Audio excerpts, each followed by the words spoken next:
Good evening பிள்ளைகள். அதாவது வந்து நாங்க 2027 பேச்சுக்கான கிளாஸ்ல 7 அலகுகள் முடிக்கப்பட்டிருக்குது. சரிதானே? 7வது அளவு நாங்க ஃபுல்லா கம்ப்ளீட் பண்ணிட்டோம். அடிப்படையில நாம இன்றைய கிளாஸ்ல பாத்தீங்கன்னு சொன்னா அந்த 7வது அலகு சம்பந்தமாக பணம் மற்றும் நிதி நிறுவனங்கள் என்கின்ற அந்த தலைப்பு கீழே அந்த தேர்ச்சியை கீழே நாங்க பார்த்ததன் அடிப்படையில நாங்க அது தொடர்பாக எப்படி ஃபைனல் எக்ஸாம் பேப்பர்ல கேள்விகள் எடுத்திருக்கிறான் அப்படின்ற அடிப்படையில நாங்க பார்க்க போகிறோம். அடிப்படையில பாத்தீங்கன்னா இது 2024 பேச்சுக்குரிய பேப்பர். சரிதானே? 2024 பேச்சுக்குரிய பேப்பரை நீங்க பாத்தீங்கன்னு சொன்னா எல்லாமே ஒரு ஓர்டர்ல போய் கொண்டிருக்கும். சரிதானே? நீங்க அந்த நார்மலா அந்த சும்மா ஸ்கூல்ஸ்ல எடுக்கிற பேப்பர் அந்த பேப்பர்ல இருக்கிற மாதிரி இல்லாம இது ஒரு ஸ்ட்ரக்சர் நல்ல ஃபார்மேட்ல இருக்கும். ஒவ்வொரு அலகு அலகா தான் போய்கொண்டே இருப்பார். சரிதானே? சோ அதன் அடிப்படையில பாத்தீங்கன்னு சொன்னா இங்க உங்களுக்கான கேள்வி கேட்கப்படுது எவ்வளத்தன்னு சொன்னா எஸ் நாங்க இது படிச்சிருக்கிறோம். 11வது கேள்வி. 11வது கேள்விக்கு என்ன ஆன்சர்? இலங்கை மத்திய வங்கியின் மெய்நேர மொத்த தீர்ப்பனவு முறைமையாவது ஆர்டிஜிஎஸ்எஸ் அப்படின்னு சொல்றது நிகழ்நிலை அல்லாத ஆஃப்லைன் நிதி மாற்றல் முறைமை, இலத்திரனியல் எலக்ட்ரானிக் நிதி தீர்ப்பனவு முறைமை, அதே மாதிரி காசோலை பிரதிமைப்படுத்தல் துண்டித்தல் முறைமை, அதே மாதிரி பத்திரங்களற்ற பிணைகள் தீர்ப்பனவு முறைமை, பத்திரங்களற்ற பிணைகள் வைப்பு முறைமை, ஆர்டிஜிஎஸ்எஸ் என்று சொல்லிட்டு நீங்க என்னத்தை படிச்சீங்க? என்ன ஆன்சர்? படித்திருந்தால் ஆன்சர் சொல்லலாம். What is the answer?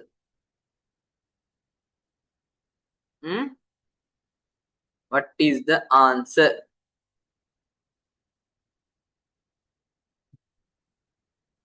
Akala, Fathima?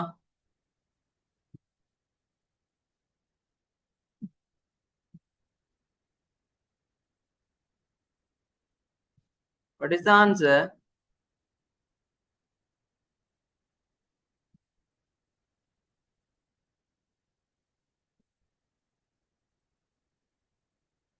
என்னடாப்பா எல்லாரும் இப்படி டம்முன்னு இருந்தா என்ன அர்த்தம்? படிக்க இல்லைன்னு தான் அர்த்தம்.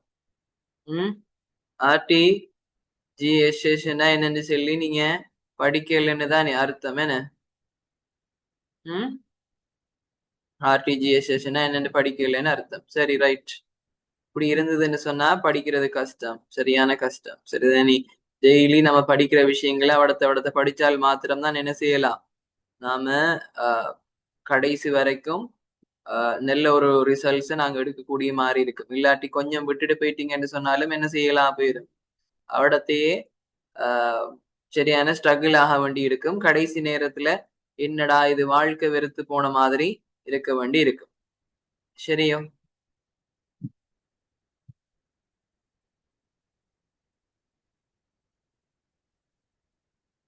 இது நாங்க பார்த்தது வணிகங்களினுடைய வெற்றிக்கு மத்திய வங்கியின் தொழிற்பாடுகள் உதவுகின்ற முறை என்ற அடிப்படையில என்ன மாதிரி என்று சொல்லிட்டு அதுல ஸ்லிப்ஸ் பார்த்திருந்தோம். அதே மாதிரி ஸ்விஃப்ட் பார்த்திருந்தோம். அதே மாதிரி ஆர்டிஜிஎஸ் பார்த்திருந்தோம். அதே மாதிரி எஸ்எஸ்டிஎஸ் பார்த்திருந்தோம். அதே பிறகு ஆர்டிஜிஎஸ்ஸும் எஸ்எஸ்டிஎஸ்ஸும் சேர்ந்து லங்கா செட்டில் சிஸ்டம் அப்படின்னு சொல்லி பார்த்திருந்தோம். அப்ப இங்க கேட்டிருக்கிறது ஆர்டிஜிஎஸ்எஸ்ங்கிறது என்ன அப்படின்னு சொல்லி கேட்கிறார். என்னது?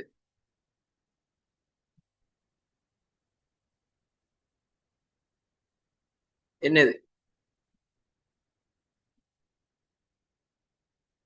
என்ன பிள்ளைகள்?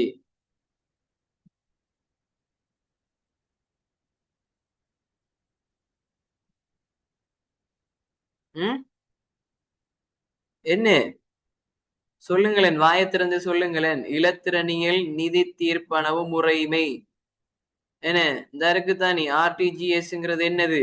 அதே நேர தீர்ப்பனவு முறைண்டா இலங்கையில் உள்ள வங்கிகளுக்கு இடையில் பெறுமதி கூடிய கொடுப்பனவுகளை காலம் தாழ்த்தாம உயர் தொழில்நுட்பத்தை பயன்படுத்தி என்னது தீர்ப்பனவு செய்யக்கூடிய முறைமை. சோ இலத்திரல் மூலமாக நிதியை தீர்ப்பனவு செய்யக்கூடிய முறைமைங்கிறது தான் ஆன்சர். ஏன் கஷ்டப்படுறியல்? படிச்சிருந்துங்கன்னு சொன்னா சரியான முறைக்கு ஆன்சர் எழுதலாம் தானே. எனக்கு கொஞ்சம் வாயை துறக்கணும் தயவு செய்து. அஹ்லா, பாத்திமா என்ன மாதிரி?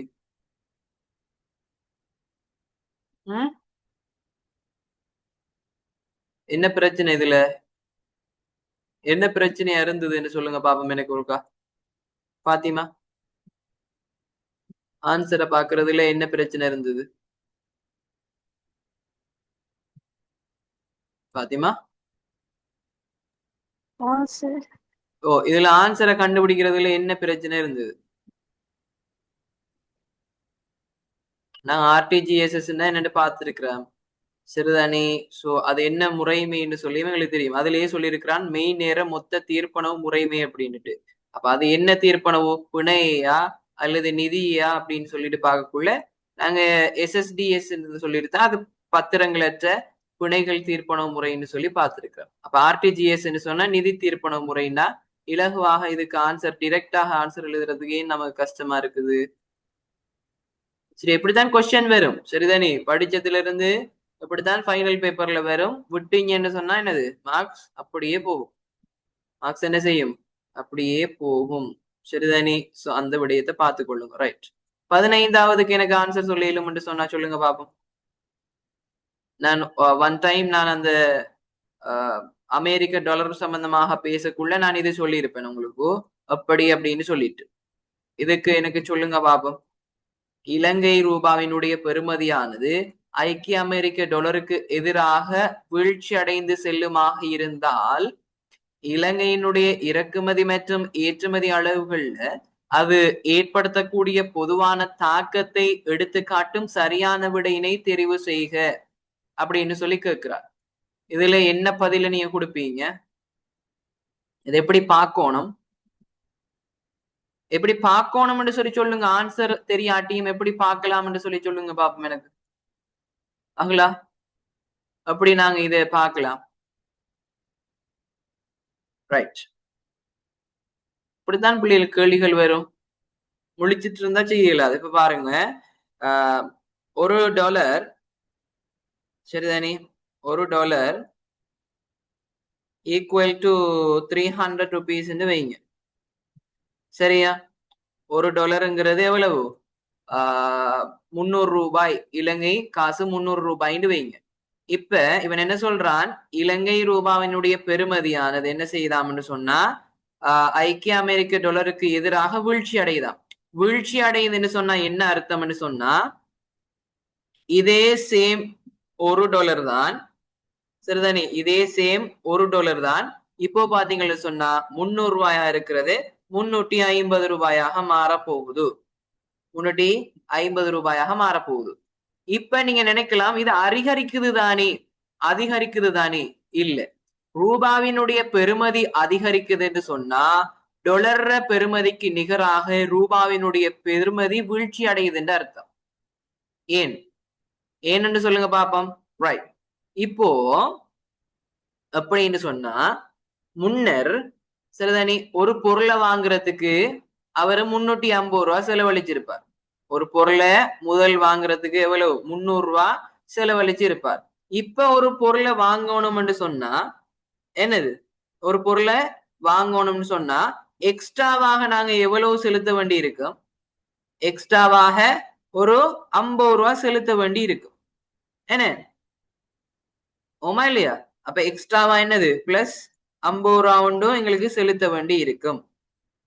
சரியா, அப்ப இப்ப பாருங்க, ஏற்கனவே ஏற்கனவே இந்த 300 ரூபாய் என்ற பெறுமதியில 300 ரூபாய் என்ற பெறுமதியில நீங்க 1000 ரூபாய்க்கு என்ன செய்யலாம், 3 பொருள் வாங்கலாம். 900 ரூபாய்க்குள்ள 3 பொருள் வாங்கலாம்.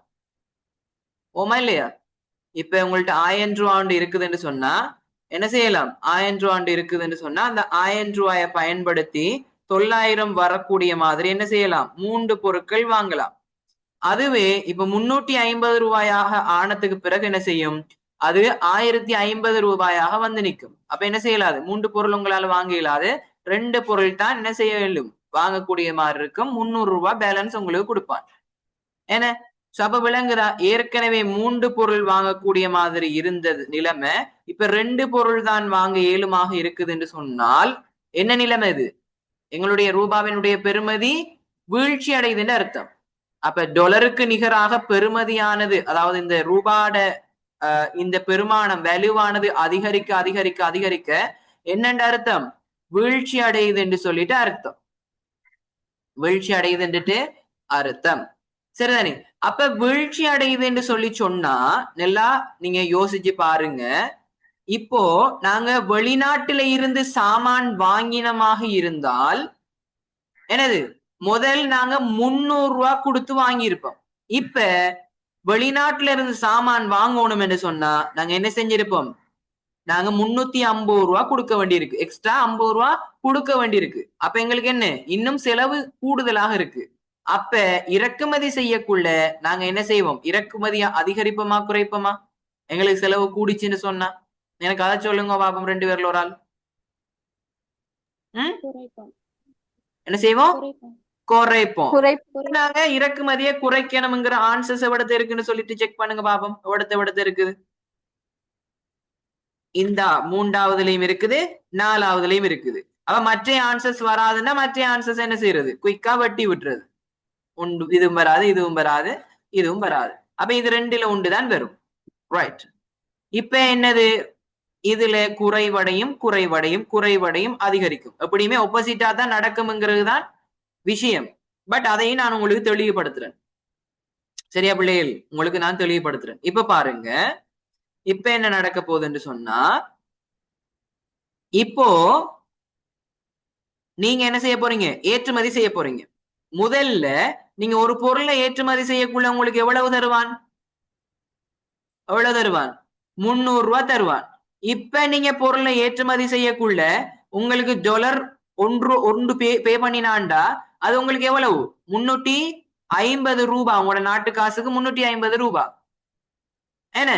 அதே மாதிரி 2 பொருள் வாங்கினான்னு சொன்னா 300 ரூபாய் முதல் பே பண்ணிருப்பான். என்ன? முதல் எவ்வளவு? 300 ரூபாய் பே பண்ணிருப்பான். சாரி, 600 ரூபாய் பே பண்ணிருப்பான். சாரியா, 600 ரூபாய் பே பண்ணிருப்பான். இப்ப எவ்வளவு பே பண்ண வேண்டி இருக்கும்? $1 அவன் தந்தானுன்னா உங்களோட நாட்டு காசு படி எவ்வளவு? 700 ரூபாய். 700 ரூபாய். அப்ப சொல்லுங்க பிள்ளைகள், நாங்க எங்கட ஏற்றுமதிய என்ன செய்வோம்? அமெரிக்க டாலருக்கு நிகராக இலங்கையினுடைய ரூபாய் பெறுமதி வீழ்ச்சி அடைஞ்சா நாங்க ஏற்றுமதி என்ன செய்வோம்? அதிகரிப்போம். அதிகரிப்போம். அப்ப அதிகரிக்கிறதுங்கிறது தான் ஆன்சர்.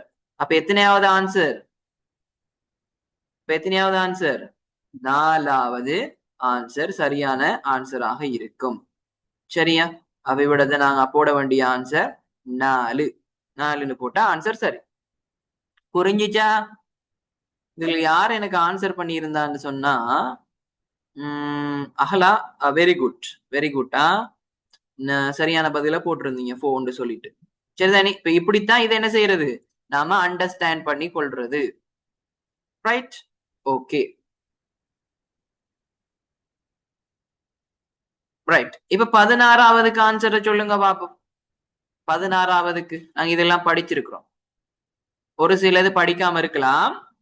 அப்ப படிச்சதை வச்சு படிக்காததையும் நாங்க ஐடென்டிஃபை பண்ணி கொள்ளலாம். அதுக்கு வழிமுறைகள் இருக்கு. எனக்கு ஆன்சர் சொல்லுங்க பாப்போம். 16வதுக்கு என்ன ஆன்சர் வரும்? இப்படித்தான் பிள்ளைகள் கேள்வி வரும். சரிதானே? நாம படிச்சத வச்சு அவன் என்ன செய்வான்? அவன் எங்கள இப்படித்தான் என்ன செய்வான்? கசக்கி புளிவான். சரியா? அதனால நம்ம இந்த அளவு படிச்சால்தான் என்ன செய்யலாம்? நாங்க ஸ்கோர் பண்ணலாம். சும்மா பார்த்து போட்டு என்ன செய்யலாது? எக்ஸாம்ல பாஸ் ஆகுறதுக்கு நினைக்க இயலாது. இப்ப எல்லாம் கொஞ்சம் டஃப்பா எடுக்கிறான் பேப்பர்ஸ். சரியா? சார் மாரே டக்குன்னு கன்ஃபியூஷன் ஆகுற அளவுக்கு பேப்பர் எடுக்கிறான். ஏன் எதுக்கு எடுக்கிறான்னு தெரியாது.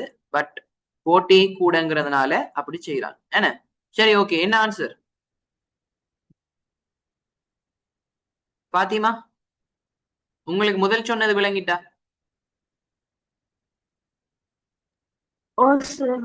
ஓகே. அஹ்லா, அப்ப இதுக்கு என்ன ஆன்சர்? பாத்திமா என்ன ஆன்சர்? குயிக்கா சொல்லுங்க.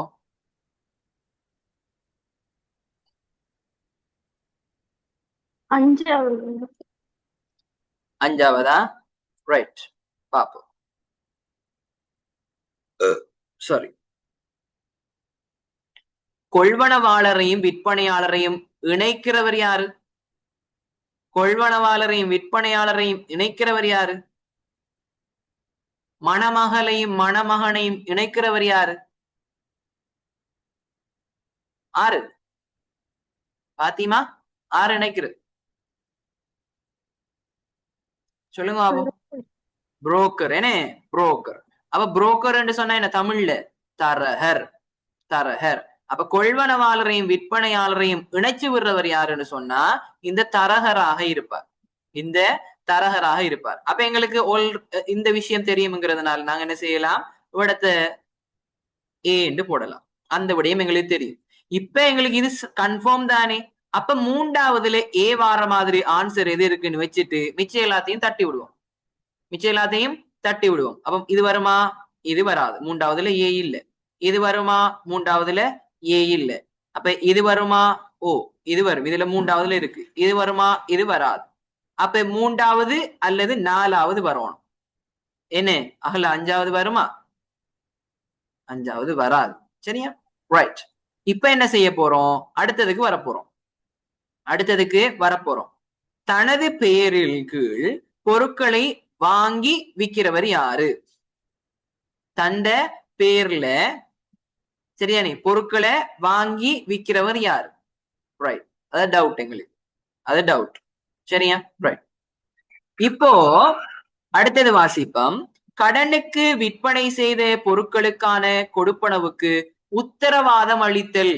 கடனுக்கு விற்பனை செய்த பொருட்களை கடனுக்கு விற்பனை செய்த பொருட்களுக்கான கொடுப்பனவுக்கு உத்தரவாதம் அளிக்கிறவர் யாருன்னு சொன்னா பொறுப்பு தரகு முகவர். பொறுப்பு தரகு முகவராக இருப்பார். அவர் பொறுப்பு உடையவராக இருப்பார். சிறுதனி கடனுக்கு பொருளொண்ட விற்பனை செய்கின்ற சந்தர்ப்பத்துல அந்த கொடுப்பனவோ நான் என்ன செய்யறேன், பெற்றுத்தாரன் அப்படின்னு சொல்லிட்டு அவரு இருப்பாரு. சோ அவரு பொறுப்பு தரகு முகவராக இருப்பார். அப்ப முதலாவதுக்கு சி. முதலாவதுக்கு சி பொறுப்பாளியாக இருப்பார். இப்ப முதலாவதுக்கு சி வாடுறது எஸ். இவ்விடத்தை வச்சே கண்டுபிடிச்சிடலாம். சி டி ஏ இ பி ஏன் இதுல முதலாவதுல சி இல்ல. பட் இருந்தாலும் மற்ற கேள்விகளையும் ஒருக்கா பார்த்துருவோம். என்ன? ரைட். உயர் விலையினை கோருபவருக்கு பொருட்களை விற்பனை செய்வதற்கு ஏற்பாடு செய்தல். கூட விலைக்கு கேட்கிறவருக்கு பொருட்களை வாங்கி கொடுப்பாரு. அந்த பொருட்களை விற்பாரு. அப்படி யாரு செய்யறது? அதுல பாத்திமா ஏலம் போடுறவர் தான் கூவி கூவி அதிக கூடியான விலைக்கு வரும்போது என்ன செய்வாரு? விற்பனை செய்வாரு. அப்ப இவருக்கு தான் என்ன வரும்? டி வரும். டி வரும். அப்ப பாப்போம். ரெண்டாவதுல டி வருது, இவர்ல ரெண்டாவதுல டி வரல, இவர்ல ரெண்டாவதுல டி வருது. ரைட். அப்ப இவர் தான் ஆன்சராக வரப்போறார். கன்ஃபார்ம் ஆயிட்டு நம்ம இவடத்தையே வச்சு என்ன செய்யலாம், டக்குன்னு கோட்டை போட்டுட்டு போயிடலாம். நம்ம 2-3 தடவை ஒருக்கா கிளாரிஃபை பண்ணிக்கிட்டோம்னா எங்களுக்கு டவுட் இருக்காது. சரி. அப்ப மற்றபடி பார்க்கும்போது எங்களுக்கு இந்த தனிப்பட்ட விருப்பத்துக்கு அமைவாக சரி கொள்வனவு விற்பனையில ஈடுபடுறவரு தரகு முகவராக இருக்கிறார். என்ன? தனிப்பட்ட விருப்பத்துக்காக கொள்வனவு விற்பனையில ஈடுபடுவார். சரியோ? சோ இதெல்லாம் நாங்க இவ்விடத்தை தான் என்ன செய்யறோம், அறிந்து கொள்ள வேண்டிய விடயமாக இருக்குது. சோ அதனால இவருக்கு இ வருவாரு, அதே மாதிரி இவருக்கு பி வருவார். சரியா? அப்ப நல்லா ஞாபகம் வச்சு கொள்ளுங்க. தனது பேரின் கீழ் என்னது பொருட்களை வாங்கி வைக்கிறவரு ஆறு காரணிகராக இருப்பாரு. அதே மாதிரி தரகு முகவர் தரப்பட்ட தனிப்பட்ட விருப்பத்துக்கு அமைவாக கொள்வனவு விற்பனையில ஈடுபடுறவராக இருப்பார். சரியா? அப்ப டி சி டி ஏ இ பிங்கிறது ஆன்சராக இருக்கும். சிறுதானே பிள்ளைகள்? ரைட். ஓகே. இந்த இடத்துல என்ன செய்யறோம், சில விடயங்களையும் லேர்ன் பண்ணி கொள்றோம். சரிதானே? ரைட். உங்களுக்கு தெரியாட்டையும் தெரிஞ்சதை வச்சு என்ன செய்யணும், ஆன்சர் பண்றதுக்கு தெரிந்திருத்தல் வேண்டும். சரியோ? சோ இந்த மாதிரி கேள்விகள் தான். இதுக்கு பிறகு இனி பாத்தீங்கன்னு சொன்னா பார்ட் 2ல தான் கேள்வி பகுதி வரும், அல்லது டிரெக்ட் ஆன்சர்ஸ் வரும். இந்த மாதிரி இடைவெளி நிரப்ப சொல்லும் போது என்ன செய்வான், கேள்விகள் கேட்பான். சரியா? இதுல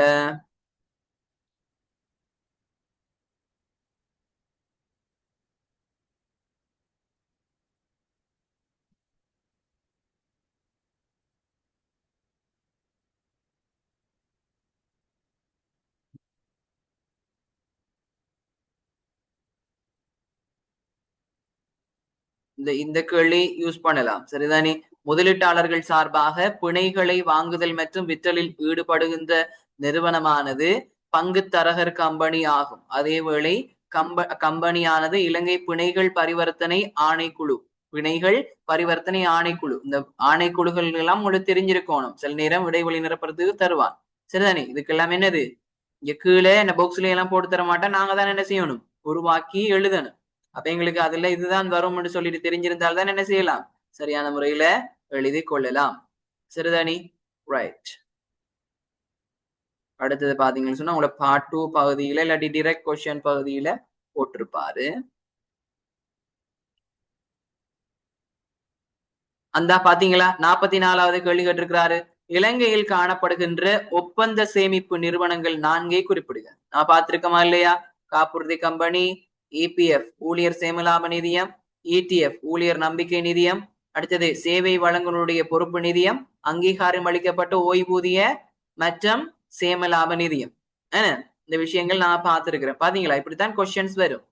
இது வந்து கீ பேப்பர், அதனாலதான் என்னது கேள்வியே ஆன்சர் போட்டிருக்கான். சரியா பிள்ளைகள்? அதை பார்த்துட்டு கன்ஃபியூஷன் ஆகிற இல்லை. இது இந்த நேரடி கேள்விகள் இதெல்லாம் அநேகமாக பேப்பர் மார்க்கிங் போராக்களுக்கு தான் கொடுப்பாங்க.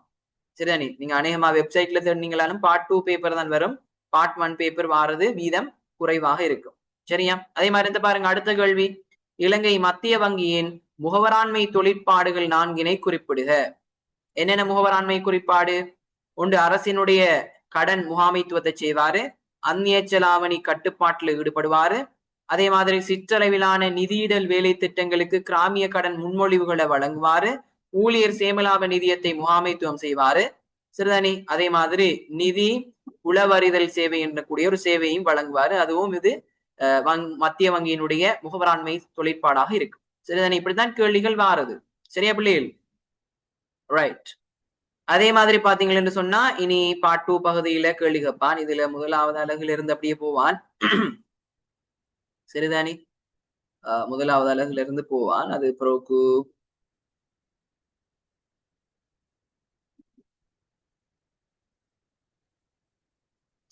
வணிக அமைப்பு சம்பந்தமாக கேட்டிருக்கிறான். யா, அது பிறகு பின்னால வரும். சரியா? உடைமை சம்பந்தமா போறார். இந்த இருக்கு பாத்தீங்களா? எத்தனாவது கேள்வி இது?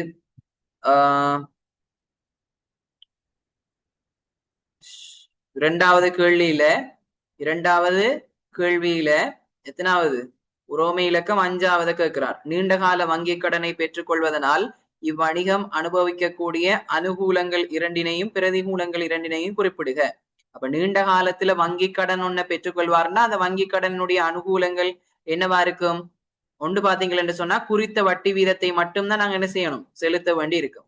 அதே மாதிரி உழைக்கும் வருமானத்திலிருந்தே கடனை என்ன செய்யலாம், செலுத்திக்கிட்டே வரலாம். இதெல்லாம் நீங்க பொதுவா யோசிச்சு எழுதக்கூடிய விஷயங்கள். சரியா? அதே மாதிரி ஒப்பீட்டு அளவில் வட்டி குறைவாக இருக்கும். என்ன? அதே மாதிரி கடனை மீளச் செலுத்தும் காலம் தொடர்பாக உடன்பாட்டுக்கு வருது. அப்ப இத்தனை வருஷத்துக்குள்ள நான் கட்டி முடிப்பேன்னுட்டு ஒரு உடன்பாடு ஒன்று இருக்கும். அதே மாதிரி குறைந்த அளவு நிதி இடர் காணப்படும். அதே மாதிரி வணிகத்தினுடைய மெய்ப்பெருமதி அதிகரிக்கும். அதிக அளவிலான நிதியை திரட்ட முடியுமாக இருக்கும். ஏன்? நீண்ட காலத்துல செலுத்துறோம்ங்கிறதுனால. அதே மாதிரி பிரதிகூலம் பாத்தீங்களா, சரிதானே? வங்கி கடன் நாங்க பெறும்போது பிணை என்ன கட்டாயம் கொடுக்கணும், பிணை ஒன்று கொடுக்கணும், சொத்து பிணை கொடுக்க வேண்டியதாக இருக்கும். அதே மாதிரி கடனை பெற உயர்வான கிரயம், அதான் விச் மீன்ஸ் அந்த வட்டியே சொல்றார். அதே மாதிரி லேட் ஆயிடுச்சுன்னு சொன்னா அதுக்கான பெனால்டிஸ் இருக்குது, அதெல்லாம். அதே மாதிரி நீண்ட கால பொறுப்பாக காணப்படும். சரிதானே? அதே மாதிரி உரிமையில் நிச்சயமற்ற தன்மை காணப்படும். குறித்த துறைக்கு கடன் வழங்கப்படும், வட்டிக்கான கிரயம் அதிகரிக்கும். சோ இப்படியான விடயங்களை நாங்க பொதுவாகவும் எங்களுக்கு எழுத தெரிந்திருக்க வேண்டும். இதுல கூடுதலாக இருக்குது. பிள்ளைகள் நல்லா யோசிச்சு பாருங்க. கூடுதலாக சொல்ல மாட்டான், ரவி 2 தான் கேட்பான். ரவி 2 அனுகூலத்துல 2, பிரதிகூலத்துல 2. இதுல நிறைய தந்திருக்கிறாங்க. ஏண்டா பிள்ளைகள் அவங்களோட ஓன் நிறைய விஷயங்களை போட்டு எழுதுவாங்கிறதுனால திருத்துறதுக்கு வசதியாக இருக்கும்ன்றதுனால இவ்வளவு கொடுத்திருக்கிறாங்க. சரிதானே? சோ இதுல உங்களுக்கு பிரச்சனைகள் இருக்காதுன்னு சொல்லி நான் நம்புறேன். அதே மாதிரி இங்க பாருங்க, அடுத்தது அடமான கடனுக்கும், அடமானம் வச்சு நாங்க காசு பெறுவோம் தானே? எஸ். அந்த அடமான கடனுக்கும் வங்கி மேலதிக பற்றுக்கும் இடையிலான வேறுபாடு என்னன்னு சொல்லி கேட்கிறார். என்னன்னு சொல்லி கேட்கிறார். அப்ப அந்த அடமானம் நாங்க என்ன செய்வோம்? ஒன்று நிறுவனத்தையோ அல்லது எங்களுடைய ஏதாவது ஒரு சொத்தையோ அல்லது ஆதனத்தையோ என்ன செய்வோம்? நாங்க கொண்டு போயிட்டு பிணையாக வச்சு நாம காசை பெற்றுக்கொள்வோம். சரிதானே? அப்ப இங்க பாருங்க, நிறுவனம் அல்லது தனிநபர்கள் சொத்துக்கள் அல்லது ஆதனங்களை கொள்வனவு செய்வதற்காக அவற்றினை பிணையாக செலுத்தி பெற்றுக்கொள்ளப்படுகின்ற வங்கி மேலதிக பற்றுடன் ஒப்பிடும்போது குறைந்த வட்டி வீதமுடைய நீண்ட கால கடன். சரிதானே? அப்ப இந்த வங்கி மேலதிக பற்றுடன் ஒப்பிடும்போது குறைஞ்ச வட்டியாக இருக்குமா? சரிதானே? உண்ட அடமானம் வச்சு நாங்க காசை பெற்றுக்கொள்ளுவோம். பிறகு அதை மாதம் செலுத்தி செலுத்தி ஒரு காலத்துக்கு பிறகு மீட்டிக் கொள்வோம். சரிதானே? அடமானம் வைக்கிறது. புரியுதா? ரைட். அதே மாதிரி பாத்தீங்களா, இதுக்கு வேற வேற பேரும் இருக்குது பாருங்க. அசையா சொத்துக்களினுடைய ஈட்டுக்கடன் என்றும் இதுக்கு பேர் இருக்குது. சரியா? ரெண்டுக்கு டிஃபரன்ஷியேட் பண்ண சொல்லி இருக்கிறாங்க. அப்ப வங்கி மேலதிக பற்றுனா நாங்க ஆல்ரெடி படிச்சிருக்கிறோம். ஏன்னா அதாவது வணிக வங்கி நடைமுறை கணக்கில் உள்ள மீதியை விட கூடுதலான குறிப்பிட்ட அளவு வரையிலான காசோலையை வழங்குவதற்கு குறுகிய காலத்துக்கு வணிக வங்கி என்ன அனுமதி வழங்குமாக இருந்தால் அதுதான் என்ன வங்கி மேலதிக பற்றா இருக்கும். இப்படி வரை விலக்கணத்தை எழுதியிருந்தாங்களும் ஜஸ்ட் 2 மார்க்ஸ் தானே பிள்ளைகள், அதனால மார்க்ஸ் கொடுப்பார். அல்லது என்ன செய்யலாம், இப்படி நீங்க டிஃபரன்ஷியேட் பண்ணியும் எழுதலாம். அப்ப அடமான கடன் வங்கி மேலதிக பற்று. அப்ப வங்கி மேலதிக பற்று உங்களுக்கு தெரியும், நடைமுறை கணக்கு இருந்தால்தான் வங்கி மேலதிக பற்று பெறலாம். ஆனா நடைமுறை கணக்கு அவசியமா? இங்க அவசியம் இல்லை. அதே மாதிரி வங்கி மேலதிக பற்று எங்களுக்கு என்ன தெரியும்? குறுங்கால கடன் தெரியும். ஆனா அடமான கடன் ஒரு நீண்ட கால அடிப்படையில இருக்கு. என்ன அதே மாதிரி வங்கி மேலதிக பற்றுக்கு ஒப்பீட்டளவில் அதிக வட்டி, இதுக்கு குறைந்த வட்டி. சரிதானே? அதே மாதிரி வங்கி மேலதிக பற்று எங்க மட்டும் பெறலாம்? வணிக வங்கிகள்ல மட்டும். ஏன்? நடைமுறை கணக்கு எங்க மட்டும் போடலாம்? வணிக வங்கியில மட்டும்தான் போடலாம்னு படிச்சிருக்கிறோம். ஏன்னா வணிக வங்கிக்கும் ஏனைய நிதி நிறுவனங்களுக்கும் இடையிலான வேறுபாட்டுல 2 எழுதியிருக்கிறான். ஒன்று நடைமுறை கணக்கு போன்றது, அந்நிய செலாவணி கொடுக்கல் வாங்கல்களை ஈடுபடுறது. அப்ப என்ன செய்யலாம்? இந்த வங்கி மேலதிக பற்று நடைமுறை கணக்கு உரிமையாளருக்கு மட்டும்தான் கிடைக்கும்டா, வணிக வங்கியில மட்டும்தான் என்னது வங்கி மேலதிக பற்று கிடைக்கும். இது எல்லா நிதி நிறுவனங்கள்லயும் கிடைக்கும். இன்னும் என்னது இது இருக்குது. சரிதானே பிள்ளைகள்? அதாவது இங்க பாத்தீங்களா, பிணை அவசியம் இல்லை. வங்கி மேலதிக பெற்று பெறணும்டா பிணை கட்டாயம் இல்லை. சரியா? பட் கொடுக்கணும் சிலதுகளுக்கு. அதுக்கு நாங்க பார்த்திருக்கிறோம். சரிதானே? 2 விதமான வங்கி மேலதிக பற்றுல பார்த்திருக்கிறோம். அதுல ஒன்று கொடுக்க தேவையில்ல, ஒன்று கொடுக்கணும்னு பார்த்திருக்கிறோம். பட் இங்க என்ன கட்டாயம் அடமானம் வைக்கவே வேணும். ஏதாவது சொத்தை அடமானம் வைக்கவே வேணும். சரிதானே? இந்த அடிப்படையிலையும் எழுதலாம், இந்த அடிப்படையும் எழுதலாம், இல்லாட்டி வரைவிலக்கண அடிப்படையிலையும் எழுதலாம். பாத்தீங்களா? ஓரெண்டு சொல்லி அதனாலதான் கொடுத்துருக்கு. எப்படி எழுதினாலும் பிள்ளைகளுக்கு மார்க்ஸ் கொடுங்கோ. கூடுதலா இல்ல, 2 மார்க்ஸுக்கு ஏத்த மாதிரி எழுதினீங்கன்னா சரி. இங்கால 2, இங்கால 2, இங்கால 3, இங்கால 3. ஒரு கொஞ்சம் ஒரு 1, 2 எக்ஸ்ட்ரா வழினா என்ன குறைஞ்சாவ போகுது, அப்படி எழுதலாம். புரியுதா பிள்ளைகள்? சோ இப்படித்தான் கேள்விகள் வாருது. சரியா? இங்க பாருங்க, காசோலையினுடைய அடி இதழ்களில் பதிவுகளை பேணுவதனுடைய நோக்கம். காசோலையில நாங்க அடி இதழ் ஒரு பகுதி பார்த்திருக்கிறோம். ஏன்னா இடது பக்கத்துல இருக்கு. அதுல ஏன் நாங்க பதிவுகளை செய்யணும்? அதனுடைய நோக்கம் என்னண்டா, காசோலை தொடர்பிலான தகவல்களை நாங்க என்ன செய்யலாம்? பெற்றுக்கொள்ளலாம். ஆறு நாங்க கொடுத்திருக்கிறோம், எவ்வளவு தொகையை கொடுத்திருக்கிறோம், எந்த திகதியில கொடுத்திருக்கிறோம் என்ற விஷயத்தை என்ன செய்யலாம்? அறிந்து கொள்ள முடியும். என்ன அதே மாதிரி பாத்தீங்களன்னு சொன்னா கொடுப்பனவுக்கான ஆதாரம் என்ன ஒரு மூல ஆவணமாக இருக்கும். எப்படி? ஏனென்றா நீங்க யாருக்கு கொடுத்திருக்கிறீங்க, எப்ப கொடுத்திருக்கிறீங்கன்றெல்லாம் பார்த்து உறுதி செய்து கொள்ளலாம். அதே மாதிரி வங்கி இணக்க கூற்று நடவடிக்கைகளை மேற்கொள்வதற்கான தகவல்களை பெற முடியும். நீங்க ஆல்ரெடி படிச்சிருப்பீங்களாக இருந்தா வங்கி கணக்கிணக்க கூற்றுன்ற ஒரு விஷயம் ஒன்று இருக்கு. தெரியுமா இல்லையா?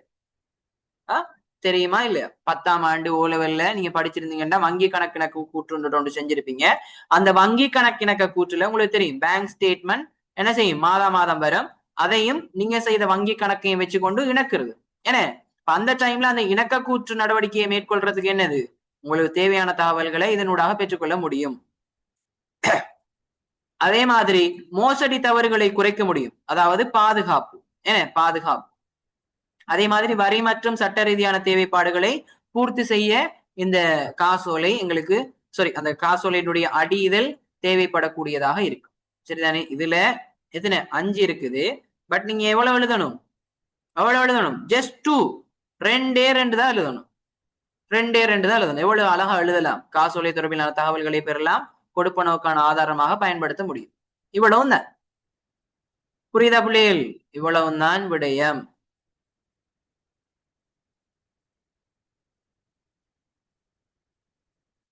அதே மாதிரி இவிடத்த புதிய ஒரு விடயம் ஒன்று இன்க்ளூட் பண்ணியிருந்தான். நுண்நிதியிடல் என்பதனால் கருதப்படுவது யாரு? நுண்நிதியிடல் அப்படின்னு சொன்னா பாரம்பரிய வங்கி சேவையை பெற்றுக்கொள்ள முடியாத, அதாவது பாரம்பரிய வங்கி சேவையை பெற்றுக்கொள்ள முடியாத சிறிய வணிகங்கள் மற்றும் தனிநபர்களுக்கு பெறக்கூடிய ஒரு நிதி சேவை தான் இந்த நுண்நிதியிடல் அப்படின்னு சொல்லி சொல்றான். சரியான பிள்ளைகள்? இப்படியான கேள்விகள் தான் பிள்ளைகள் இங்க வரும், எக்ஸாம்ல கேட்டு வரும். சரியா? சோ அதுக்கு நீங்க என்ன செய்யணும்? ப்ரிப்பேர் ஆகி இருத்தல் வேண்டும். இதுக்கு அங்கால பாத்தீங்கன்னு சொன்னா மற்ற மற்ற கேள்விகள் எல்லாம் வரும். சரிதானே? ஆல்மோஸ்ட் இப்படியான கேள்விகள் தான் நீங்க என்னது ஃபேஸ் பண்ண வேண்டி இருக்கும். நீங்க ஒன்று படிச்சிருப்பீங்க, பட் என்னது வரக்கூடிய கேள்வி என்னடா இது நம்ம இப்படி சார் படிச்சு தரலையே அப்படின்ற மாதிரி இருக்கும். பட் என்ன அப்படி இல்ல, அப்படி இல்லை. அதே மாதிரி இது 2023 பேப்பர். சரிதானே? அதனுடைய மார்க்கிங் ஸ்கீம் தான் இது. சோ அதுல என்ன மாதிரி கேள்வி கேட்டிருக்கானுண்டா,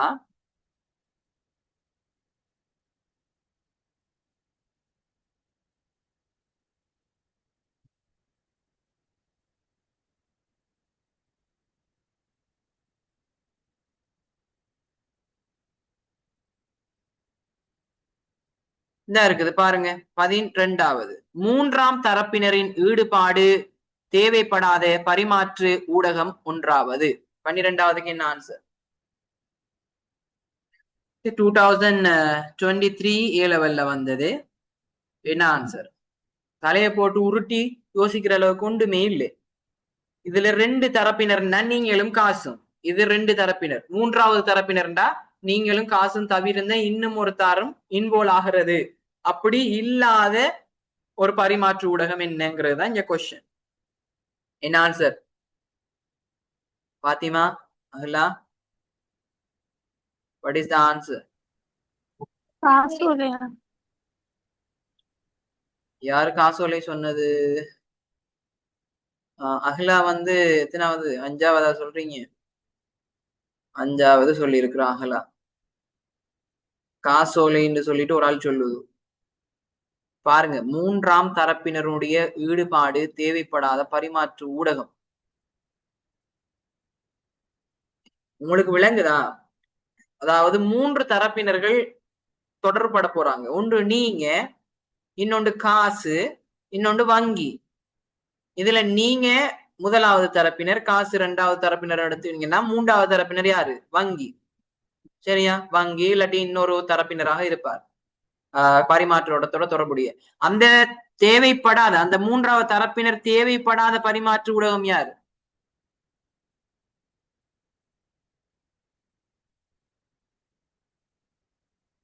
நல்லா யோசிங்க பிள்ளைகள். இதுல அவ்வளவு யோசிக்கிற அளவுக்கு ஒன்றுமே இல்லை. ஒரு சின்ன ஒரு விஷயம்.